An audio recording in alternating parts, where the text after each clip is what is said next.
health and a little wealth and a lot of love. If you have a real estate professional status, there's a lot of benefits of that as well.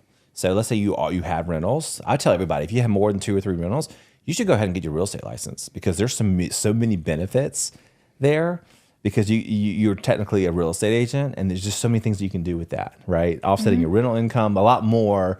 Now you have to check in with your company, if they allow that. Some financial services companies don't allow having real estate status. So yeah. Fourth thing is, if you find a good deal, the money will come. They always say that, So using other people's money is a good way. I put down as least amount as possible when I buy real estate. My first house, I was making 6 figures at the time, and I didn't qualify any new home buying because I made too much money, which I think is so stupid. Like, you're a new home buyer. I didn't have a head start in life, by the way, guys. I didn't, I did go to college. My mom did sacrifice, my dad did sacrifice there, but I didn't have a really big head start in understanding how to navigate all this. I didn't. I just figured out this stuff myself. The reason I bring that is because, a lot of people may get a gift from their parents to put down on their home. That's a huge head start. Be thankful for that, because that doesn't happen often. But using other people's money. So they say the best way to become a millionaire is have $1 million worth of property and have renters to pay for that. And yes, there's going to be maintenance or HVAC issues, all that factors in. But at the end of the day, it's better to do that. If you have an emergency fund and you save it for that, and you understand exactly what costs are, then you can save that a part of, just in case anything happens from an emergency standpoint. And then the last thing is diversification. It's a good way to diversify your wealth building portfolio. And I'll talk more about those methods of how to do that if you're not in a different financial position. Say, I don't really make that much. I make 50, 60,000 or 40,000. I'm not saying that's not a lot, but depending on different areas, I think average household is 40,000 in America. So if you make more or less, there's still ways that you can do this.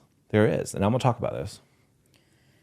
So what about for those people who haven't already jumped on the real estate investing train and are new to real estate investment? What advice would you give them before diving in? Yeah, I think it's really good to build a network of mortgage officers and lenders. And so I don't think you should go to a big box bank. First of all, they don't allow a lot of flexibility because they are a big box bank and they offer a certain rate for this person, not this person. Then it's considered discrimination, which is something these big box banks can. Plus, they're slow. I mean, I worked for a big bank for years. I've never gone through. It's like 3 to 4 months. I don't want to do that. I think networking, Googling is a good place to do that.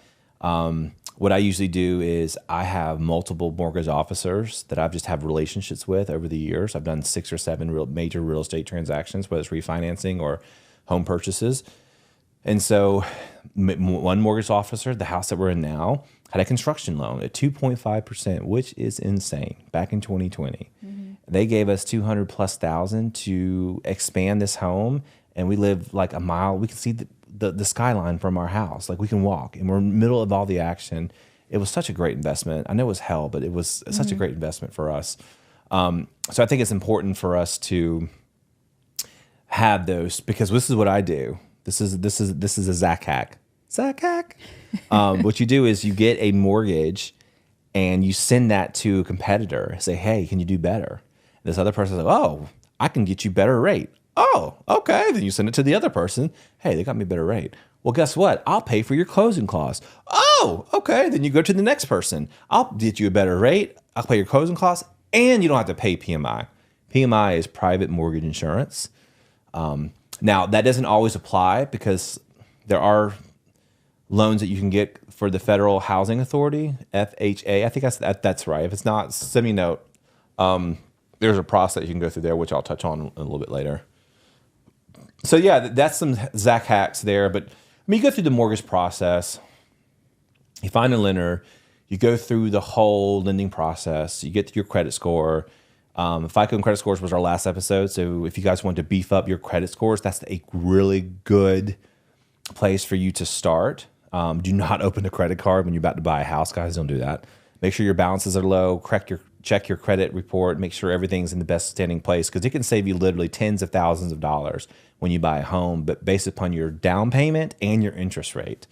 I'm a big fan of buying down points. You have to do a cost benefit analysis.